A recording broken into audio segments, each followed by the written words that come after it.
menyarankan segenap generasi muda, milenial sekarang, mari banyak belajar dari tokoh-tokoh sejarah kita, dari pengabdian dan jasa-jasa 4 mantan presiden kita ini. Kita tidak boleh ya melupakan masih banyak ide-ide, impian ya yang perlu kita luruskan dari praktek yang ada sekarang kalau kita lihat kembali impian-impian yang belum selesai dari keempat tokoh ini, gitu loh. Nah, bahkan ada hal-hal yang sebetulnya masih relevan sampai sekarang. Contoh misalnya ide tentang gotong royong. Ya. Itu ya jangan dikaitkan dengan usaha untuk mereduksi makna Pancasila menjadi Ekasila, bukan itu, tapi kalau kita lihat esensi dari ide gotong royong itu menjadi burning issues dewasa ini.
Selamat ulang tahun Indonesiaku. Sajak musim dingin di Niagara diambil dari antologi Sumpah Setiaki oleh Bambang Sadun. Serpian salju masih saja bertaburan. Matahari Januari bersemburat dalam temaram. Aku menggigil memandangmu dari kejauhan. Tampak kelebatmu mendesah dalam kelam.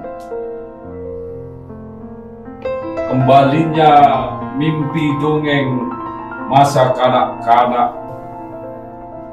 Hutan pinus dan luasnya padang tundra menenggelamkan bayang kisah negeri impian tentang Zamrud yang pernah kita banggakan.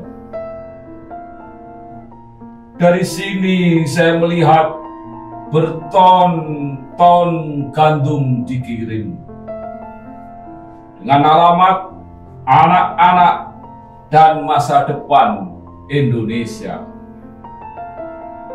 Dari sini saya menyaksikan kontainer-kontainer kedelai melintasi samudra untuk mengukuhkan generasimu masa datang sebagai bangsa tahu, tempe, dan mendoan. Dari gedung pencakar langit dan jalan bebas hambatan, aku terperangah dan belingsatan menonton obral kayu ulin dan rotan Kalimantan. Sementara di sini hutan-hutan dirawat sebagai simpanan. Di antara deru cerobong industri mobil dan senjata,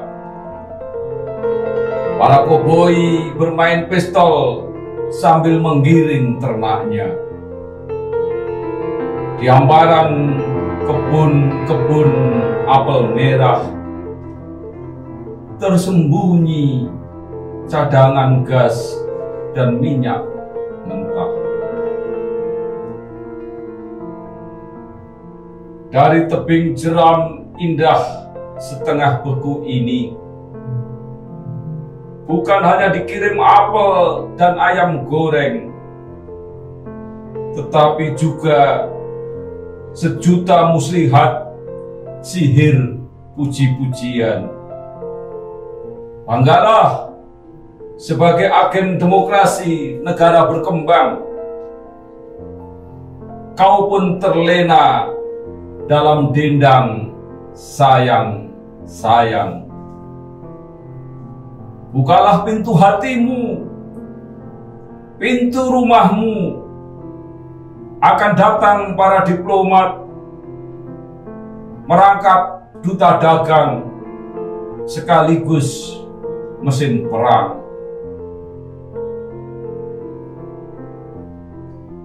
Ketika tersedak di kepung dingin di bawah nol, aku menggigil, memanggil Garuda bersayap patah sebelah. Semalang apapun jalan nasibmu, setinggi-tinggi bangu terbang jauh, pasti kembali ke pangkuan. Berkepaklah terus menembus awan, sebarkan segala biji-bijian di musim hujan, agar laju pinisi melayari malam, berderap-derap menantang zaman. Bambang Satono, 2017.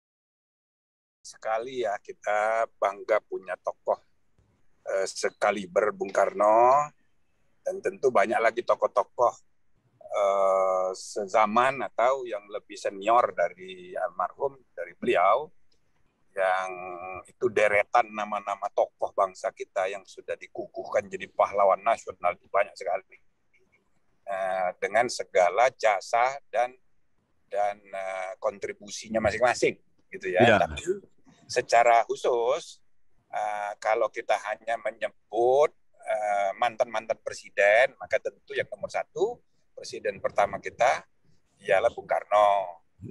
Dia bukan hanya tokoh bangsa Indonesia, dia dikenal, diakui di seluruh dunia.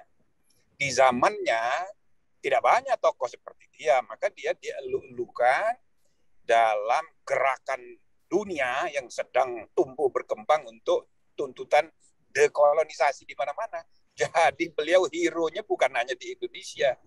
Jadi kalau orang pernah melihat bagaimana misalnya ke Rusia, ke Kiev, Ukraina, ya, ke Eropa Timur, begitu juga ke misalnya ke Afrika, misalnya katakanlah di Maroko, waduh namanya Bung Karno itu dipatrikan sejak lama. Ya, ada Jalan Soekarno.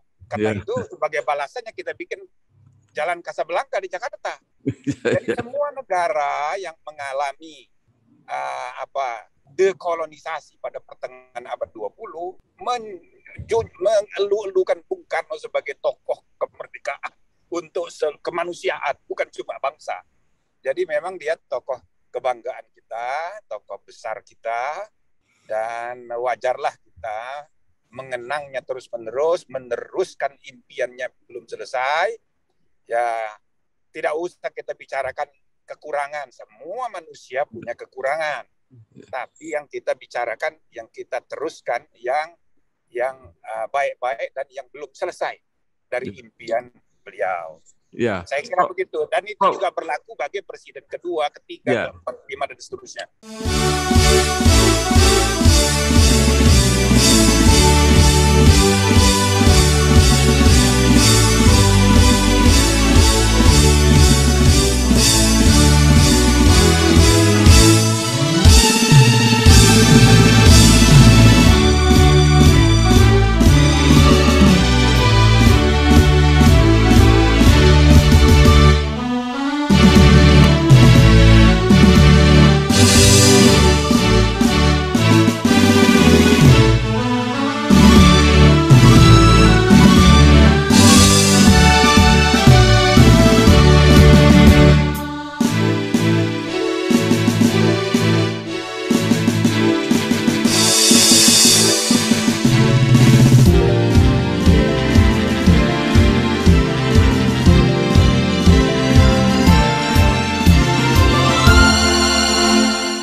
Banyak sekali keberhasilan yang harus kita hargai. Lagi pula stabilitas politik membuat sistem pembangunan kita itu ajak gitu. Dan karena itulah perkembangan ekonomi luar biasa, kebudayaan, stabilitas politik juga baik, ya kan? Jadi saya rasa sumbangan Pak Harto tidak bisa dikecilkan. Ya kan, jadi dia adalah, jadi jangan ada generasi ke depan selalu mengecilkan arti generasi sebelumnya. Ini estafeta perjuangan kebangsaan kita, ini bisa mulai dari 0 lagi, 0 kilometer lagi, 0 kilometer lagi, tidak sehat. Nah, maka jasa Pak Harto itu dengan sistematika pembangunan, dengan dipandu oleh garis besar haluan negara, itu menghasilkan sebelum 5 tahun terakhir pemerintahan Orde Baru, Indonesia dicatat sebagai one of the 5 miracles of East Asia. Nah, itu World Bank mengakui begitu, dan itu tidak bisa diabaikan. Jadi saya rasa jasa Pak Harto ya dengan sistem pemerintahan yang dibangun, sistem pembangunan yang ditata, itu saya rasa yang baik-baik banyak sekali dan harus kita teruskan. Nah, tentu ada tuntutan yang berkembang, kualitas dan integritas yang memerlukan perubahan, tuntutan zaman, seperti demokratisasi, kebebasan sipil, yang di zaman Orde Baru cenderung sangat didominasi oleh peran TNI, Polri, oleh ABRI, gitu loh. Nah, jadi ini kan kehendak sejarah. Maka sesudah ada reformasi, terjadi perubahan menuju tahapan demokratisasi yang lebih berkualitas. Nah, ini yang sedang kita alami sesudah reformasi. Di masa kini, anak-anak milenial ini harus diyakinkan mengenai jasa dari presiden pertama yang begitu besar, sama juga jasa presiden kedua dengan segala kekurangan dan kelemahannya, besar juga jasanya. Nah, yang kurang-kurang seperti misalnya TNI Polri, ya itu kan sudah kita benahi dalam rangka perubahan Undang-Undang Dasar di pasal 30, Undang-Undang Dasar memisahkan TNI Polri dan pemerintahan itu pemerintahan demokrasi, civilian supremasi, malah simbolnya Menko saja sekarang sudah sipil. Menhan selama Orde Reformasi selalu sipil, ya kan? Terakhir Menhannya adalah Ria Mizar, jenderal. Tapi sesudahnya sekarang jenderal lagi, Yeah. Tapi Menko-nya sipil. Yeah. Ini untuk menggambarkan bahwa civilian supremacy itulah demokrasi yang kita perlu kembangkan di masa kini dan masa mendatang sesuai dengan perkembangan tahap peradaban demokrasi di dunia. Begitu. Prof.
Untuk mengatasi krisis itu yang paling produktif dan juga efektif di zaman Pak Habibie. Seandainya tidak itu, waduh bisa kemana-mana kita, baik secara politik maupun secara ekonomi. Nah, saya karena mendampingi beliau sejak awal itu, dia sudah membuat analisa di komputernya dia bahwa ini nanti akan landai. Ini krisis moneter ini dari 16.000, 17.000, nanti sampai dia hitung, dan ini kira-kira bulan sekian. Waduh, saya kan nggak percaya. Tapi semua yang dia ramalkan kejadian. Turun itu, sehingga di akhir masa jabatan dia, itu dolar itu bisa dikontrol. Nah, jadi ya, saya rasa jasa Pak Habibie di tengah krisis, seandainya presidennya bukan dia, repot bangsa. Sungguh gitu. Jadi tetapi demokrasi kemudian digunakan dengan itu loh.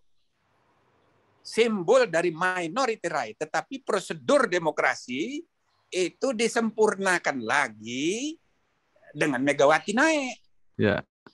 Anda ingat kita baru mengubah 4 undang-undang DAS 4 kali. Perubahan pertama itu disahkan di zaman presidennya Habibie.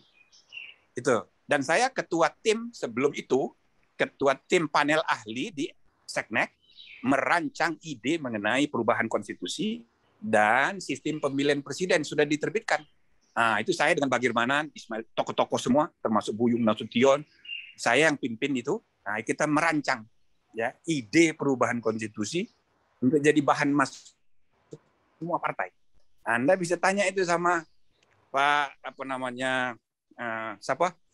Andi Matalata, dia ikut juga. Nah, jadi itu sudah diterbitkan. Nah, hasilnya itu perubahan pertama itu di zaman Habibie. Nah, tapi sesudah zamannya Gus Dur itu perubahan kedua. Perubahan kedua itu simbolik, itu mengesahkan pasal-pasal mengenai hak asasi manusia.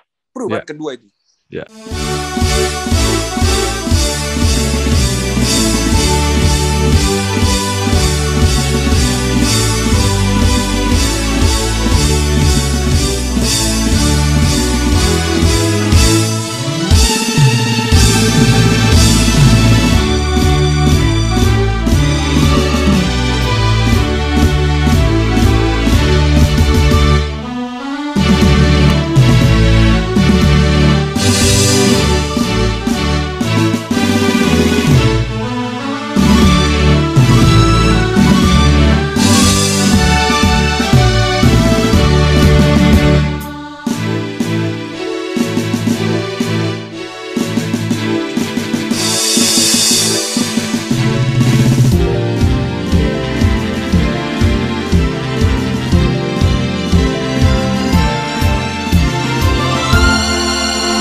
Saya rasa dia simbol minority right itu.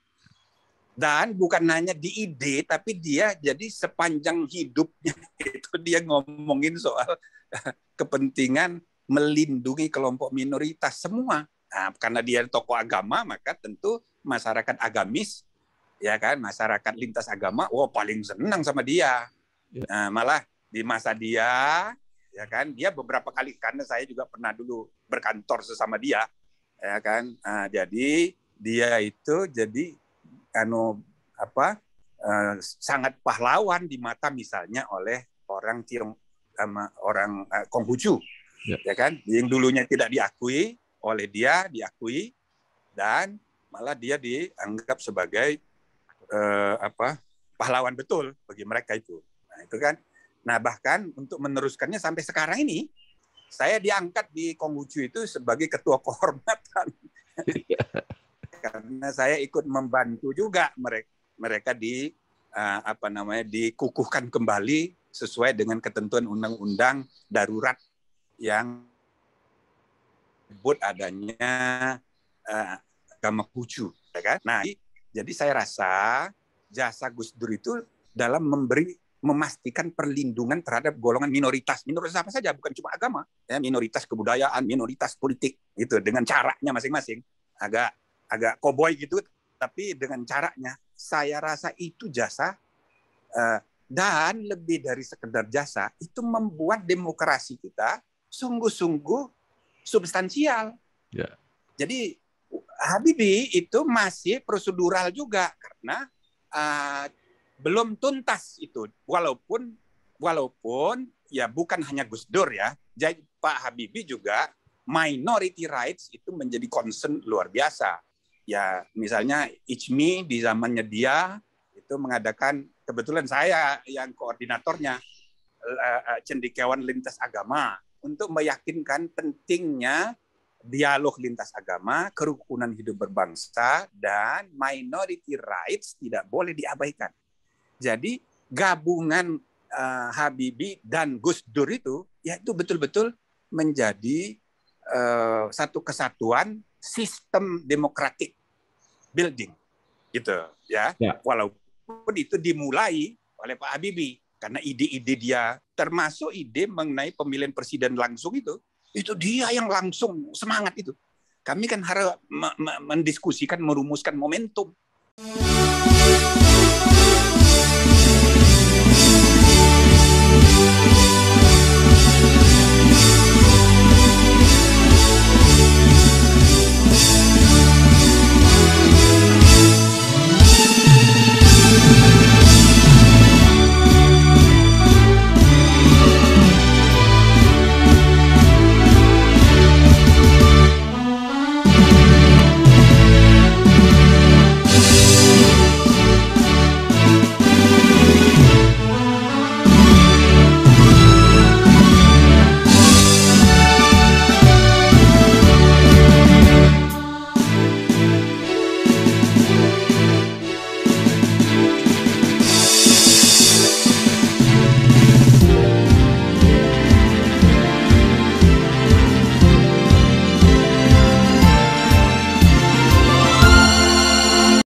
Ya, saya menyarankan segenap generasi muda, milenial sekarang, mari banyak belajar dari tokoh-tokoh sejarah kita, dari pengabdian dan jasa-jasa 4 mantan presiden kita ini.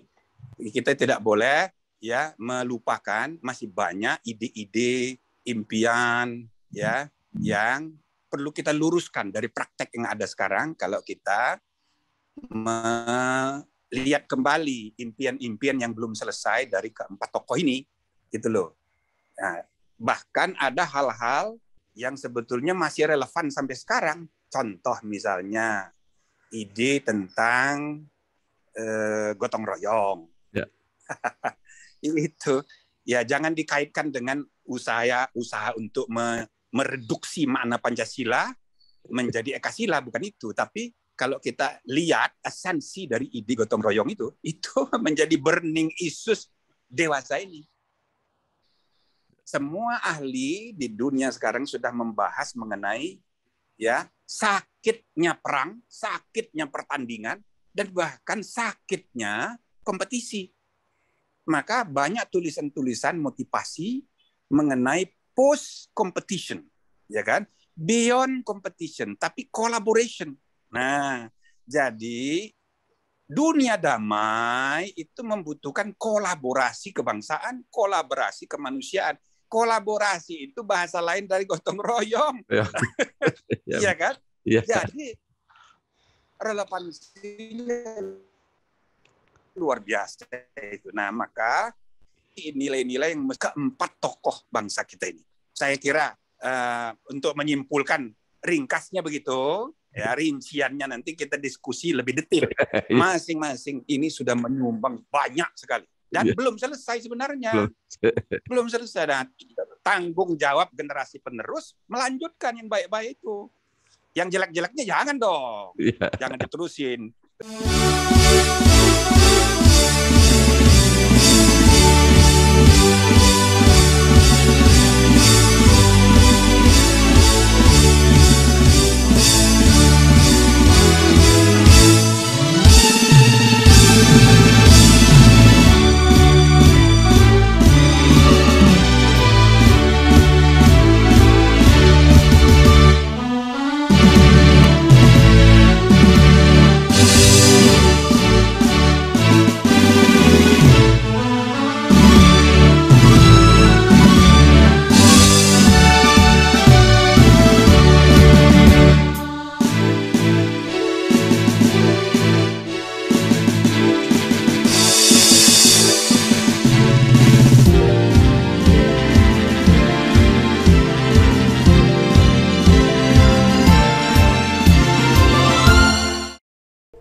Untuk negeri tercinta.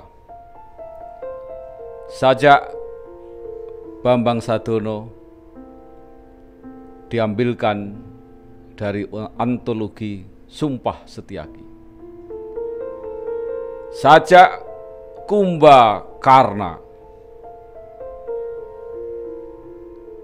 di medan yang terkepung oleh prajurit kera Ramawijaya, dalam udara yang pengap provokasi, kasak kusuk, desas-desus, dan 1001 fitnah keji.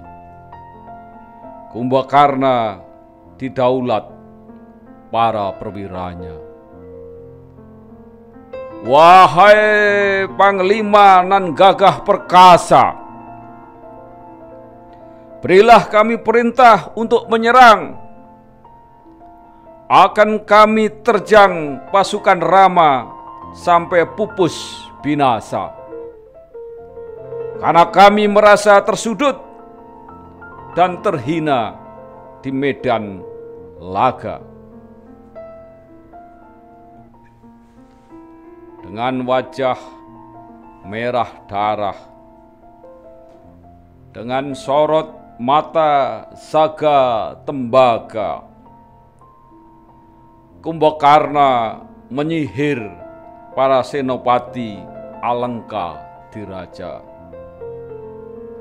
Wahai para pengabdi Bunda Pertiwi, ketahuilah hanya ada satu kebenaran saja. Karena itu janganlah kebenaranmu jadi berhala. Memang kesatria sejati harus bermahkota kebenaran yang kita yakini.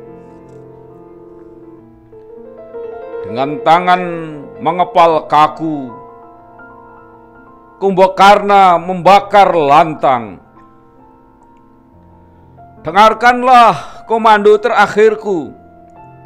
Demi bumi tercinta ini, demi nama besar para leluhur, dan demi masa depan anak cucu kita kelak. Majulah dengan dada terbuka. Belalah tanah persadamu, bangsamu, rakyatmu, karena begitulah hukumnya.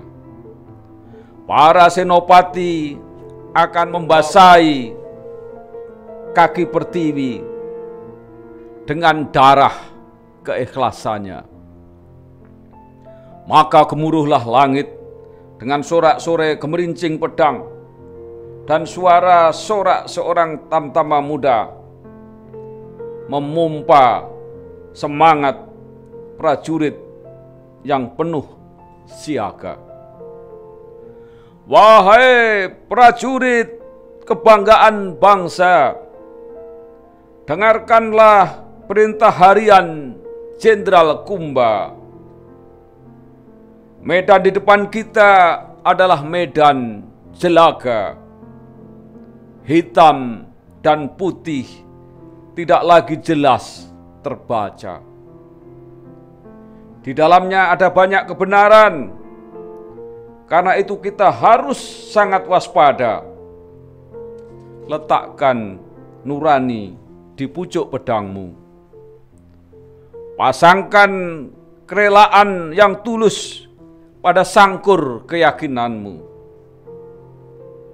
Kita bela apa yang mesti dibela, tanpa menghitung siapa berselingkuh di belakang kita, siapa berkhianat atas nama kita, dan sisakan sepotong doa. Semoga anak cucu dan sejarah